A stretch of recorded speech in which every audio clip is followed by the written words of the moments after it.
और यहाँ नारद जी वृंदावन आते हैं। बड़े आनंद के साथ हरि नाम संकीर्तन कर रहे थे यमुना के किनारे किनारे। और बड़ा आनंद, क्योंकि अब तक तो वो जितने भी तीर्थ में गए थे अशांत थे, लेकिन वृंदावन में आती महान शांति मिली। लेकिन तत्क्षण एक महान घटना उनके समक्ष घटी।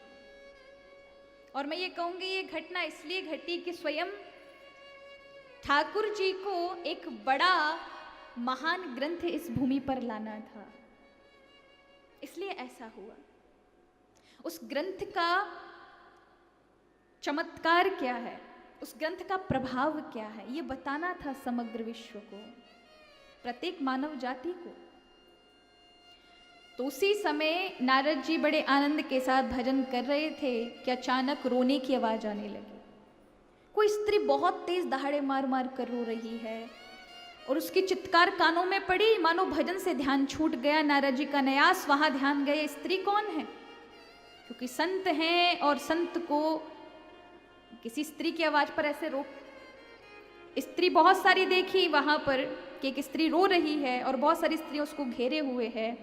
मन में विचार किया वहां जाना इतनी सारी स्त्रियों के बीच में शोभा नहीं देगा, पर देखें तो सही क्या है, क्यों रो रही हैं। बस नारद जी क्योंकि उनके समीप नहीं जा सकते थे तो किनारे से होके निकल रहे थे। और उस देवी ने जैसे ही नारद जी को जाते हुए देखा, अपने किनारे से निकलते हुए, और नारद जी ऐसे देखते हुए निकले कि वह देवी उठ खड़ी हुई और महात्मा जी को रोका। भौ भौ साधो छड़म तिष्ठ मचिंता मपी नाशय। भौ भौ साधु, महाराज तनिक रुक जाइए, एक क्षण भर के लिए ही सही आप रुकिए, क्योंकि आपका दर्शन बड़े भाग्यशालियों को होता है। जिसको आपका दर्शन हो गया उसके जीवन के समूल पाप नष्ट हो जाते हैं। ये कहिए जिसके जीवन के अब पाप नहीं रहे हों उन्हें आपका दर्शन होता है। और आपके दर्शन का फल ये है कि जिसको आपका दर्शन हो उसे भगवान का दर्शन अवश्य होता है। बताइए, नारद जी को चाहे दानवों ने दर्शन किया हो, चाहे भक्तों ने दर्शन किया, जाने दर्शन कर लिए, बाकू तो हमारा हरि को दर्शन संभव है। ये नारद जी के दर्शन का प्रभाव है। वो तो आजकल के लोगों ने और ये धारावाहिकों ने नारद जी का थोड़ा सा स्वरूप बिगाड़ के रखा है कि जहाँ झगड़ा ना हो नारद जी चले जाएं तो झगड़ा करा दें, और जहां झगड़ा ना हो वहां नारद जी जाके झगड़ा करा दें, ऐसे हैं। पर ऐसा नहीं है महाराज, भक्ति के आचार्य हैं नारद जी। भक्ति का क्या रूप होता है। जीवन में आप भगवान की भक्ति कर रहे, कैसे पता चलेगा आपकी भक्ति भगवान तक, कानों तक जा रही है? कैसे पता करोगे? स्वयं भगवान तो आपको नहीं बता रहे ना अभी प्रकट हो गए, क्योंकि आपकी पात्रता अभी तक नहीं बनी है। क्योंकि उस अनंत आनंद स्वरूप को देखने के लिए हमारी आंखों की सही, ये तो सूक्ष्म भौतिक आंखें हैं, कदंचित सूक्ष्म आंखें भी हो तो भी दर्शन नहीं कर सकते, क्योंकि अंतःकरण अभी अपवित्र है। जो दर्शन करने लायक है वो चीज अभी बनी नहीं है, वो भक्ति से बनती है। लेकिन कैसे पता चले कि हम भक्ति के मार्ग में आगे बढ़ रहे हैं, भक्ति के मार्ग में चल रहे, प्रभु सुन रहे हैं? तो नारद जी कहते हैं भक्ति सूत्र में, भैया वो जो भक्ति है ना वो परम प्रेम स्वरूपा अमृत स्वरूप है।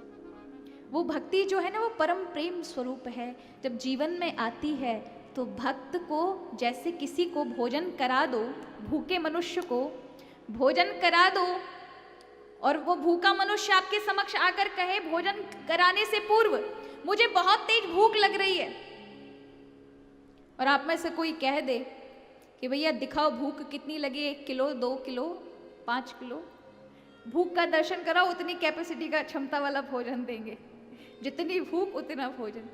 तो वो कहेगा वो तो फीलिंग है, वो तो भावना है भैया, वो तो मुझे महसूस हो रही है भूख कि मैं भूखा हूँ।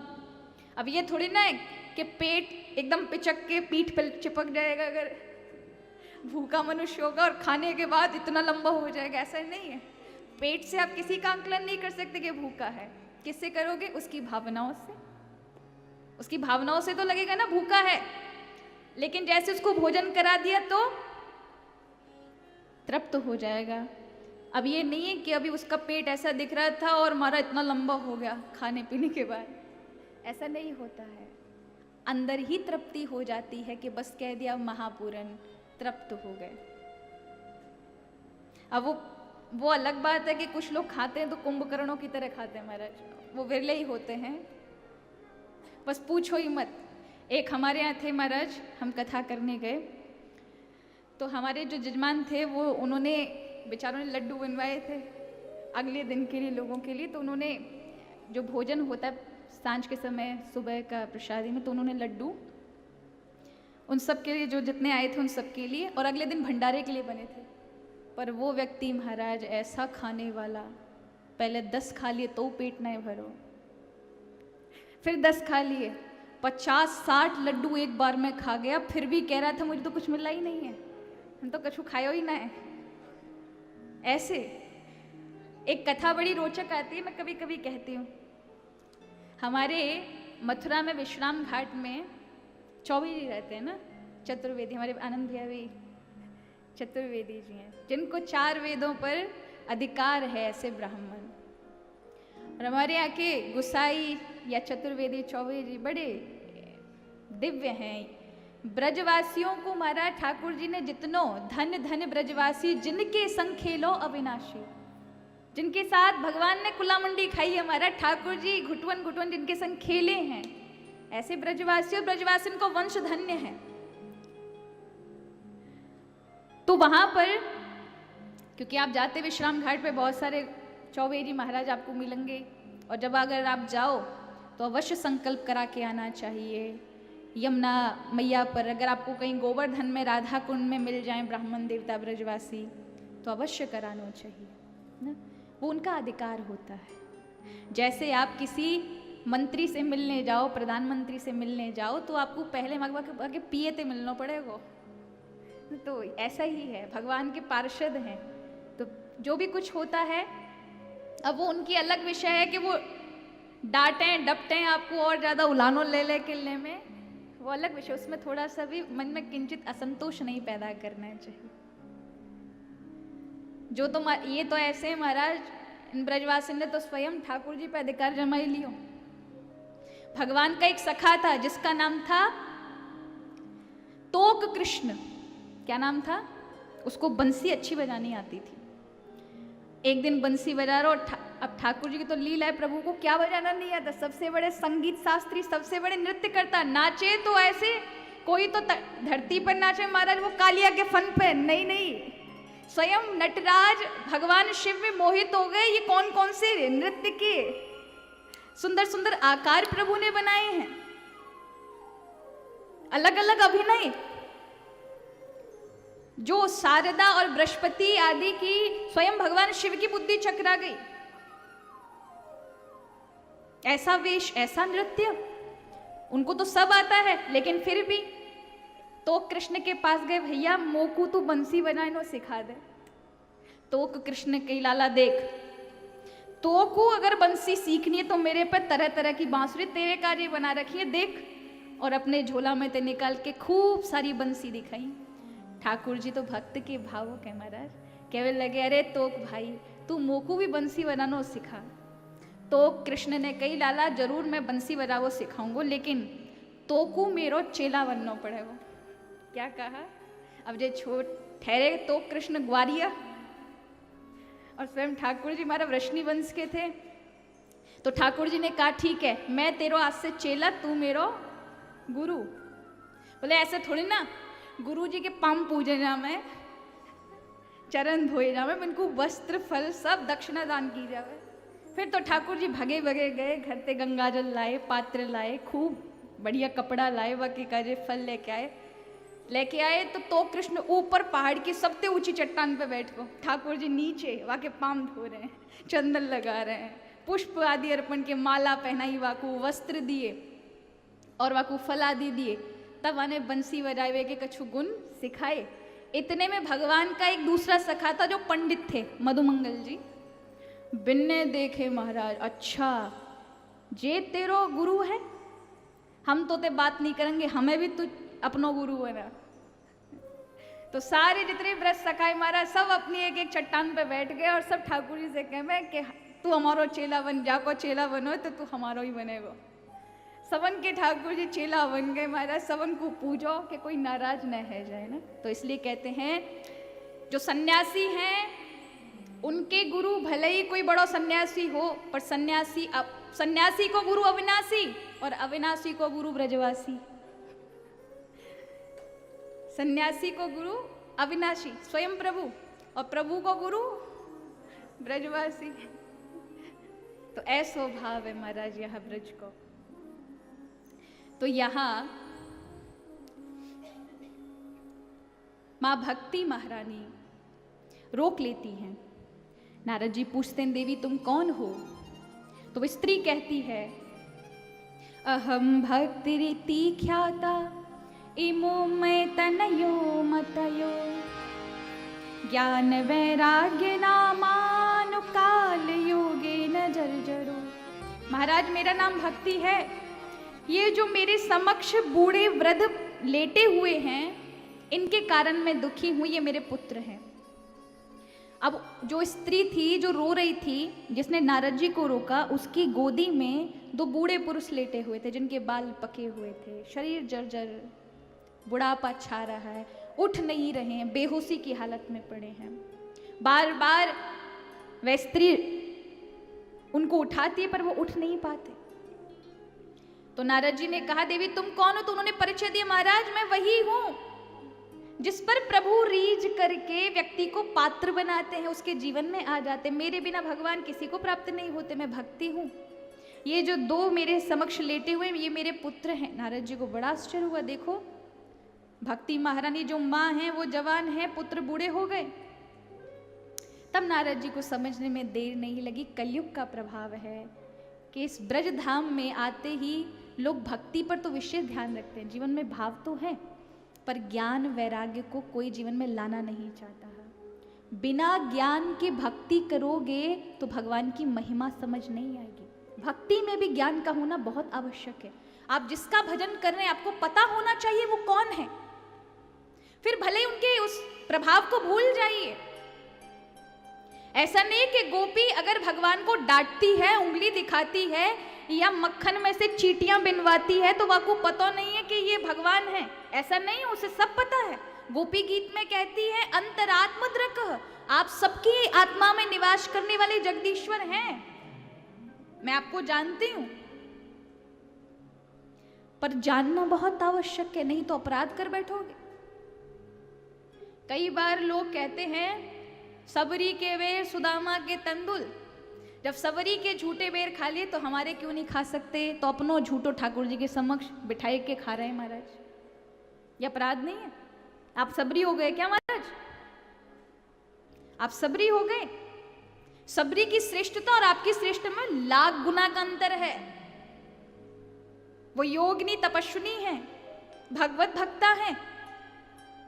आज मंदिरों में आप जाएं, दो लोग सबसे ज्यादा भाग रहे होंगे इस संसार में। प्रभु के मंदिरों में किन की ज्यादा भीड़ है? दो लोगों की, या तो डरपोकों की या स्वार्थियों की। बहुत कम है जो भगवान से प्रेम करते हैं, जिनको निस्वार्थ कुछ नहीं चाहिए, सिर्फ प्रभु के दर्शन करने के लिए। उनमें वो केवल विरले ही होते हैं जो सिर्फ और सिर्फ प्रभु से मिलने जाते हैं। नहीं तो आप देखो जितनी भीड़ है उनमें या तो डरपोक होंगे या स्वार्थी होंगे, लेने वाले, कुछ मिल जाए, प्रभु की कृपा हो जाए, हम पर ऐसा ये काम बन जाए, इतना का व्यापार बढ़ जाए। या डरपोक, पंडित जी ने कहा था शनिचर की 7:30 चल रही है, तेल चढ़ाओ, बालाजी पे जाके दर्शन कराओ। वो वाले बालाजी जो गोवर्धन में हैं, वहां इतनी 35 किलोमीटर पहुंचने में बीच में 50 बालाजी पड़ जाए, सब बेकार है, वही काम बनाएंगे। ऐसा है।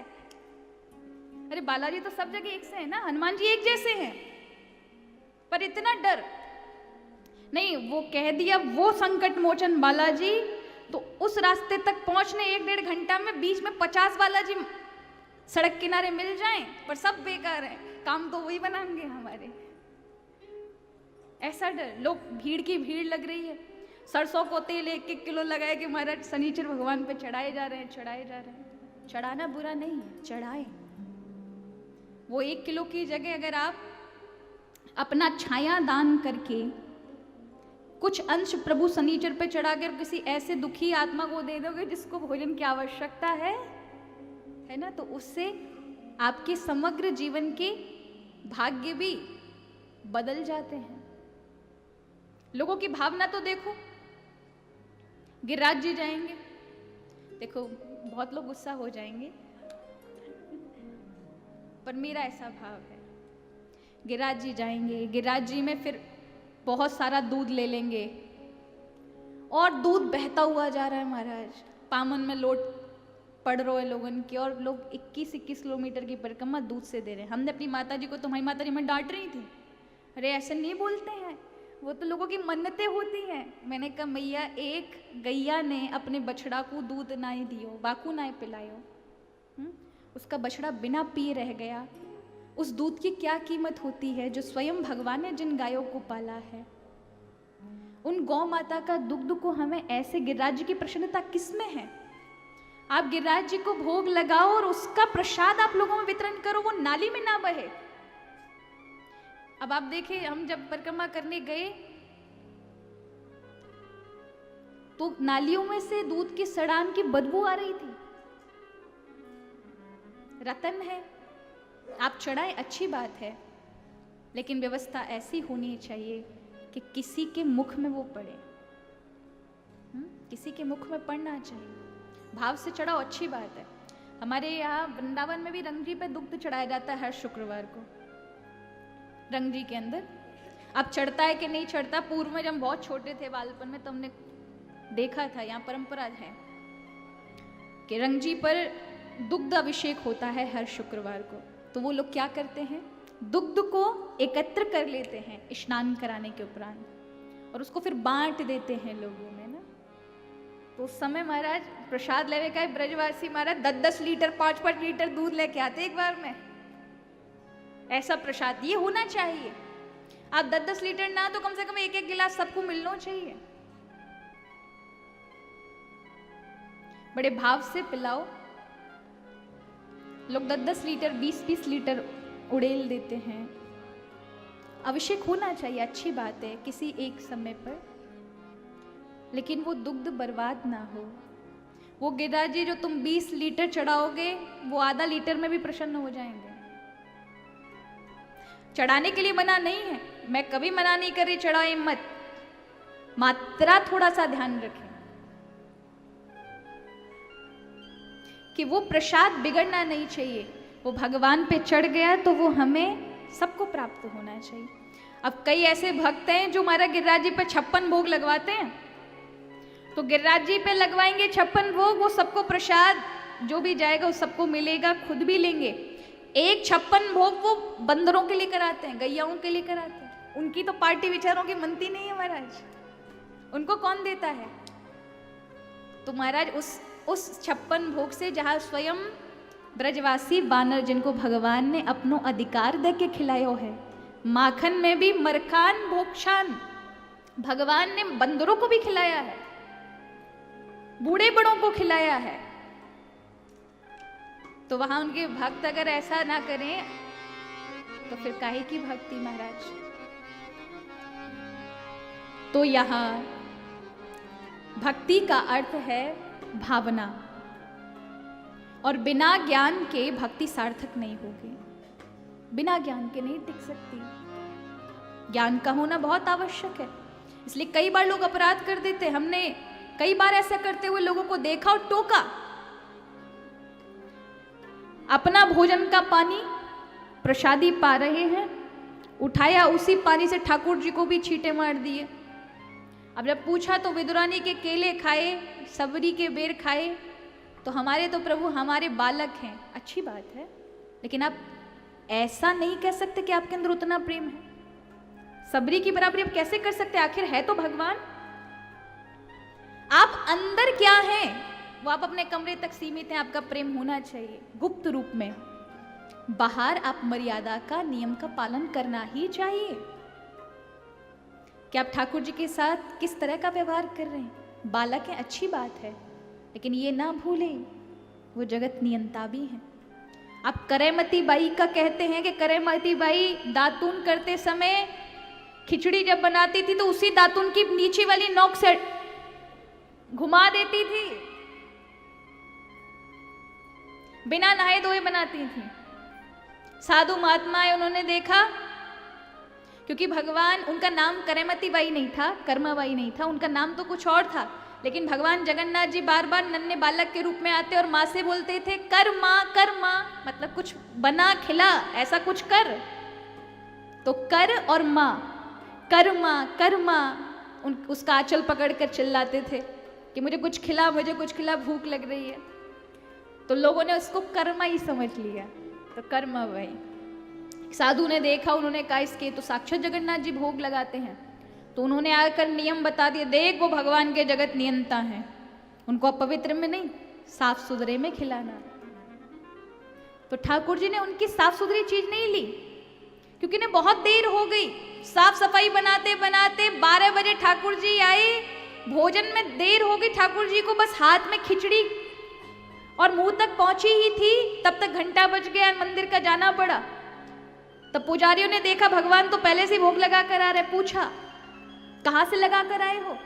तब बता दिया कि कोई साधु मेरी माँ को बताकर आ गया है कि अच्छे से भोग लगाना, नहा कर स्नान करके पवित्रता से अच्छे रसोई को साफ करके, इसलिए। तो जाके उस मैया को बोलो कि वो सब पूजा पद्धति छोड़ करके जैसा बनाती थी उतनी जल्दी मुझे दे दे। तो ये देखो, ये उसके भाव थे, उस उच्च कोटि के भाव, कि उसने सब कुछ छोड़कर जगन्नाथ जी पहुंच गई। उसे एक तालाब में एक छोटे से खंडित भगवान मिले थे, उसी को उसने अपना सर्वस्व मान लिया था, और वही जाकर के जगन्नाथ पहुंच गई। और उसने जब प्रभु का इतना विशाल रूप देखा तो अपने खंडित, जो जिनके हाथ टूटे हुए थे, उन ठाकुर जी को देखकर कहती है ये मेरे प्रभु नहीं है, मेरा लाला तो अलग है। तो अपने दर्शन में प्रभु ने उस प्रतिमा को जो लेकर आई थी उसका दर्शन कराया कि मैं ही हूं, और वहीं रुक गई।